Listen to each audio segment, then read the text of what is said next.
we have yet another great interview here for you on the Young Turks. Jill is the executive producer of the movie GMO OMG, which is a lot of letters. A lot of letters. We're going to decipher that in a minute. But Jill has a background in acting before she executive produced this show. When I was in college, I went to Long Beach State, and I was there for 2 months. And I was there because that's what you do. You go to college after high school, you know. But I was undeclared, and my mom I talked about possibly going to New York to model. So my mom actually called me one night. She's like, your dad and I have been talking. We know your heart's not in school. It's not what you want to be doing. And if you want to take an educational leave for a year and go to New York and try out the modeling thing, we're behind you 100%. I was like, click. And I withdrew from all my classes. And that's amazing. I moved to New York a month later, and I was there for 7 years. And that's how I got into acting. So I was doing the modeling, and I started doing commercials. And I started enjoying the commercials a little bit more. I mean, modeling, it was fun. I got to travel. I lived in London. I went to South Africa. But I was like, there was only so far. Like, if you're not going to be a supermodel, you're just going to it just plateaus. And you're like, I'm working, but So when I started booking commercials, I was like, this is really fun. Do you love that? Do you love acting? Or did you like being the executive producer of the movie more? I do enjoy acting a lot.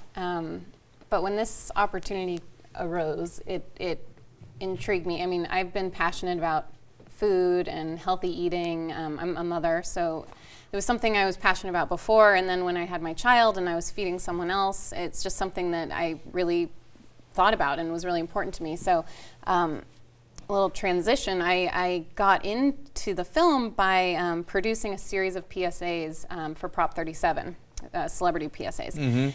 So through that experience, I met Josh, who's one of the producers of GMO OMG, and he told me, he's like, me and my friend Jeremy, who's the director, just filmed this documentary. So I wasn't in it from the beginning. They were editing, and he's like, can I share it with you? And I was like, absolutely. And they shared it with me, and I gave notes and just became friends with them.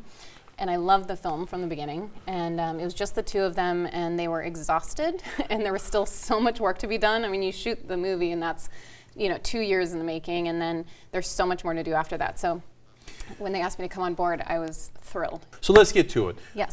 What do all those letters stand for? Genetically modified organism.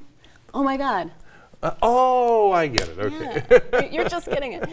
No, I saw it with my dad, but my dad is like, what is it? I don't understand. Okay, and then he saw it and he loved it. I don't know what that was. I don't know. It's funny, that was a working title, and people loved it, so we kept it. And also, when people start to learn about genetically modified foods, they literally like, oh my God. That is their reaction. So totally. It made perfect sense. Farmers, once they start using Monsanto's GMOs, et cetera, then they're kind of screwed, right? Because then they're hooked on that, and then they have to keep going. They can't plant the seeds or something along those lines, and they have to keep going back to Monsanto and buying their stuff. Yeah. So if the 30-year yield is same for organic, why do they do it? Why do they switch over to the GMOs? I think they're being fed the same lies, and I think they're believing it. I think they're believing that they owe it to starving people that we don't produce enough food.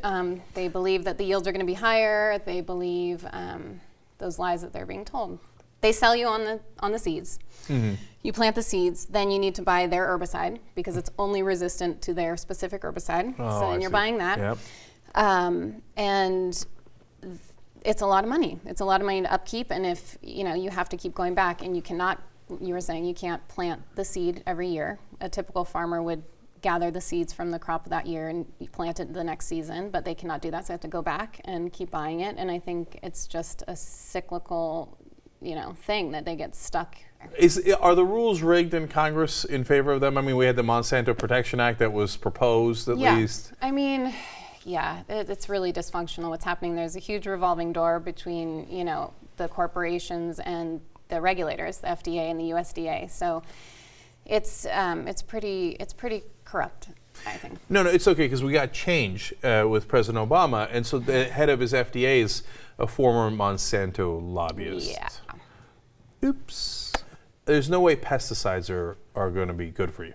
Exactly. Right? There's just no way. No. It's a concoction of chemicals. It's chemicals. Yeah. Is an organic apple that actually grows in nature more healthy than the one that got all the herbicides, pesticides, the GMOs, yada yada. Yes. Come on. Oh, Yes. of course it is, right? So if you can, my sense of it for my family is we're going to head in that direction. That's the thing. I right? mean, you It's can't not go easy, crazy. but- No, right. I mean, you can't unless you're going to eat at every organic restaurant. Only, I support all of the No, I organic love restaurants I can, but restaurants. you can't. I personally, I don't want to opt out of society completely. So No, I like society. GMO free in my home. I'm all organic in my home, but we go out to dinner and I try not to stress about it. And I know it can be super overwhelming for people to hear all this information and be like, oh my God, I'm going to die. My kids are going to die. And it's just about being informed and talking about it. And that's why we wanted this film to come out, is to start the conversation and to move towards a future that's sustainable and good for the environment and good for our health.